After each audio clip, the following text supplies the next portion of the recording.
जब तक सफल न हो जाएं, तब तक किसी भी प्रलोभन में फंसकर रुकना नहीं चाहिए। वही व्यक्ति अपने लक्ष्य तक पहुंच सकता है जो किसी प्रलोभन में फंसकर रुकता नहीं है। इस संबंध में एक लोक कथा प्रचलित है। कथा के अनुसार पुराने समय में एक राजा की कोई संतान नहीं थी।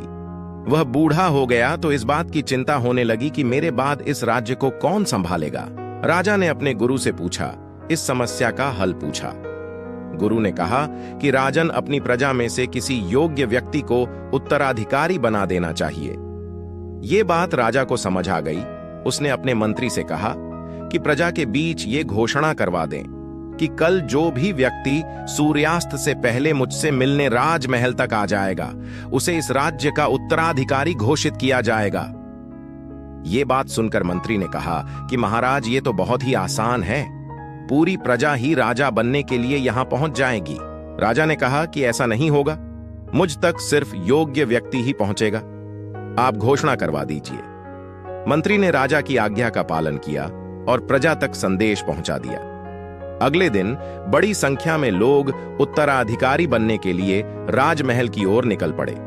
महल के बाहर राजा ने एक बड़े मेले का आयोजन किया था।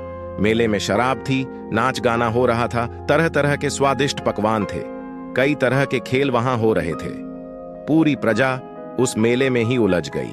अपनी अपनी पसंद के हिसाब से लोग मजा लेने लगे। सभी ये बात भूल गए कि उन्हें राजा से मिलने जाना है।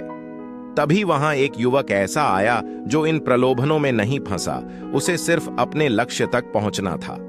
वह सीधे राजमहल की ओर चल दिया। मुख्य द्वार पर 2 पहरेदार खड़े थे।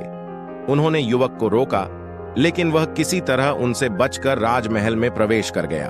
अंदर पहुंचते ही उसे राजा, मंत्री मिल गए। राजा ने उस युवक को राज्य का उत्तराधिकारी नियुक्त कर दिया। कथा की सीख।